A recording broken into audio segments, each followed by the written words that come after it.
Genesis 42. When Jacob learned that there was grain in Egypt, he said to his sons, "Why do you just keep looking at each other?" he continued. "I have heard that there is grain in Egypt. Go down there and buy some for us, so that we may live and not die."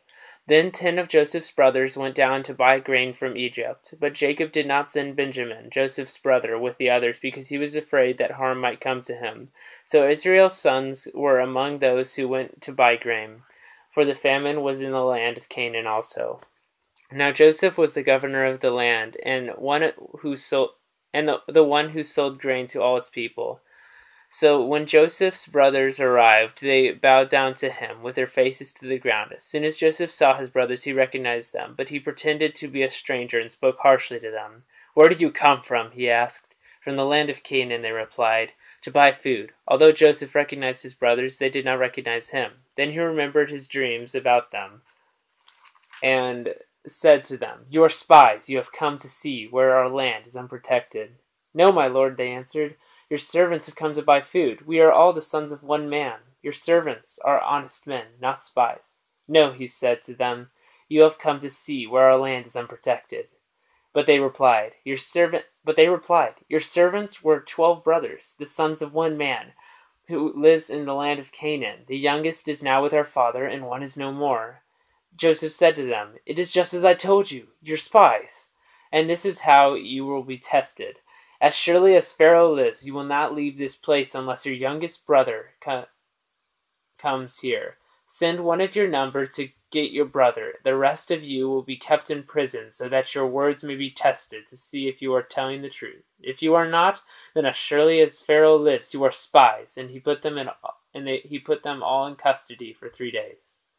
On the 3rd day, Joseph said to them, "Do this and you will live, for I fear God. If you are honest men, let one of your brothers stay here in prison, while the rest of you go and take grain back for your starving households. But you must bring your youngest brother to me, so that your words may be verified, and that you may not die." This they proceeded to do. They said to one another, "Surely we are being punished because of our brother. We saw how distressed he was when he pleaded with us for his life, but we would not listen. That's why this distress has come upon us." Reuben replied, "Didn't I tell you not to sin against the boy? But you wouldn't listen. Now we must give an accounting for his blood." They did not realize that Joseph could understand them, since he was using an interpreter. He turned away from them and began to weep. But then turned back and spoke to them again. He had Simeon taken from them and bound before their eyes. Joseph gave orders to fill their bags with grain and to put each man's silver back in his sack, and to give them provisions for their journey, and this was done for them. They loaded their grain on their donkeys and left.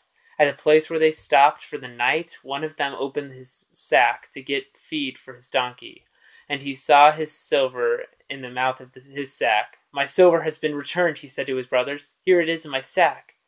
Their hearts sank, and they turned to each other trembling and said, "What is this that God has done to us?"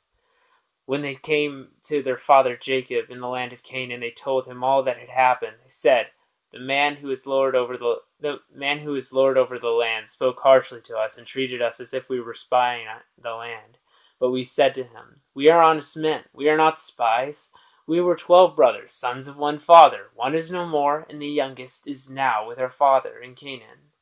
Then the man who is lord over the land said to us, "This is how I will know whether you are honest men.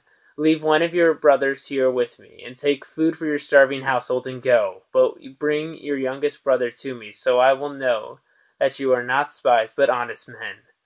Then I will give your brother back to you, and you can trade in the land."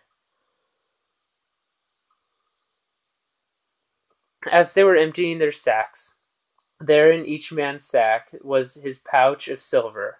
When they and their father saw the money pouches, they were frightened.